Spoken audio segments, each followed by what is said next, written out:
ini juga another mitos atau fakta ya. Whey protein bikin batu ginjal. Batu ginjal ya? No. Kenapa No, itu? Karena gini, whey protein pada umumnya they contain very low oxalate.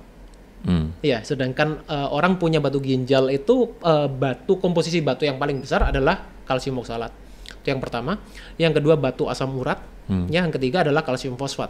Nah, which is itu sebetulnya nggak terkandung di dalam whey protein. Jadi yang menyebabkan batu ginjal ini apa aja?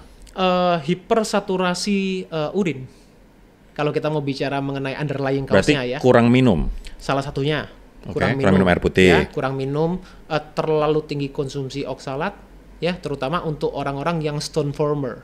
Oksalat tuh kayak apa? Oksalat itu kalau contoh makanan bayam, Emping, kemudian melinjo. asparagus, yes, itu salah satunya juga. Kalau makanan sehat itu mungkin orang taunya almond, ya, dark chocolate, beetroot, itu mereka tinggi oksalat. Kalau terlalu banyak ya, tanpa diimbangi dengan minum air putih.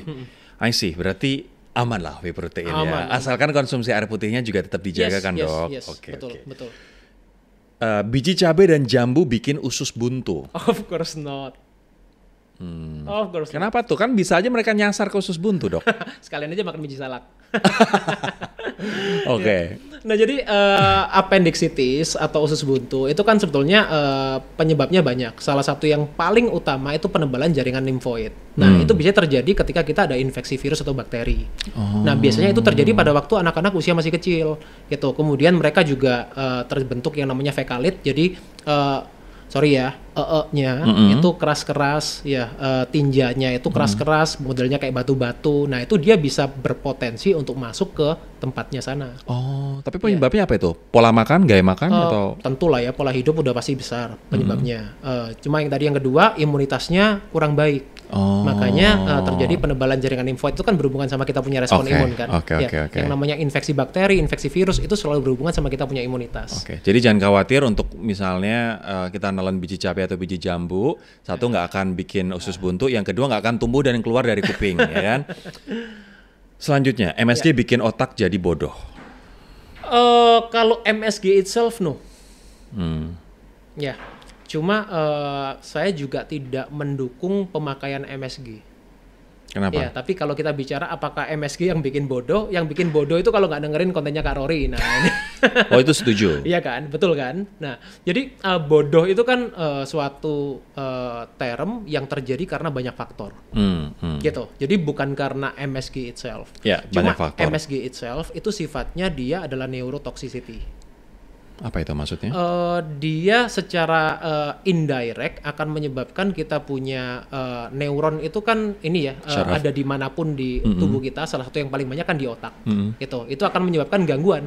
Neurotoxicity itu gampangannya kita ngomong kita punya syaraf keracunan. I see. Gitu. Karena sifat eksitatorinya di otak. Kalau lo berarti lo nggak konsumsi MSG atau sebisa mungkin menghindari? Sebisa mungkin menghindari karena kalau practically kalau makan di luar susah. Gitu. Cuma if I do my meal prep, I will not put any MSG.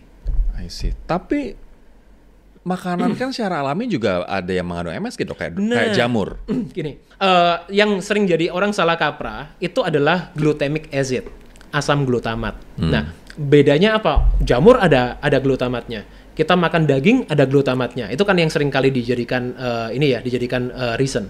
Kenapa dianggap yang namanya MSG itu just the same glutamic acid as another whole food.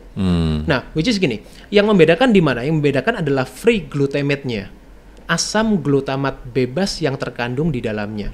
Kalau kita makan whole food, mereka mengandung asam glutamat, tapi mereka jumlahnya tidak sebanyak kalau kita konsumsi MSG. Jadi asam glutamat bebas, ya, yang prekursornya itu glutamin sebetulnya, ya, itu kan protein juga ya, asam amino ya.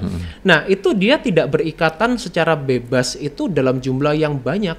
Itu yang kita bilang free glutamic acidnya tinggi banget. Nah kalau tinggi banget dia akan menyebabkan excitatory di otak sangat cepat. Gitu. Jadi dia memicu suatu respon itu sangat cepat. Nah, itu yang menyebabkan tubuh kita mengalami yang namanya neurotoxicity. I see. Wow, oke. Sekarang kita ada di segmen rapid fire. Ini pertanyaan-pertanyaan cepat, tapi gue yakin banyak orang mungkin akan shock dengan jawaban lo, atau ini pertanyaan-pertanyaan cepat tapi orang juga banyak penasaran. Yang pertama, makanan yang paling lo benci tapi sebenarnya ini sehat banget, Dok. Sehat banget ya, pakai banget ya ini ya. Iya. Nggak ada. Nggak ada. Kalau nggak pakai banget, makanan yang lo benci tapi sehat. Durian. Ah, itu sehat. Nah iya, sehat. Kalorinya kan tinggi, Dok. Gulanya juga tinggi. Again kan, berarti kan paradigmanya masih di kalori kan. Oh, oke.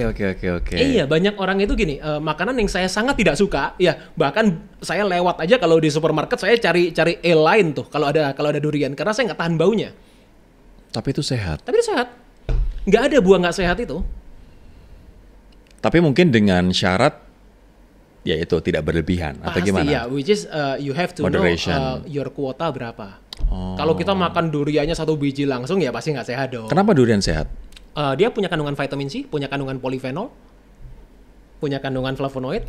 Oke, penggemar durian ini berita baik buat lo. Bener, gitu. Cuma again ya, jangan sampai kita overdo. Nah, which mean overdo itu yang kita lihat mesti dalam waktu 1 hari. Jangan kita cuma ngelihat apa yang kita makan at the moment. Kalau lo makan misalnya kalau lo menyarankan gue punya olahraga aktif, makan as much as I can, gue akan sehat. Lo menyarankan gue makan durian berapa biji? 2 biji oke. 2 biji kecil ini kan, Dok, bukan enggak dong. buat durian. Enggak dong. Oh, dalam 1 hari 2 biji itu oke. Oke banget. Kalau misalnya dalam 1 hari gue makan 1 buahnya, Dok. Nah, itu namanya ini kualat tuh. Apa yang terjadi kalau yang gue makan 1 biji karena ini banyak banget nih orang Gini. malam-malam ya kan kalau berburu durian, bahkan kalau ke Singapura, ke Malaysia suka berburu durian dan makan 1 orang 1 biji.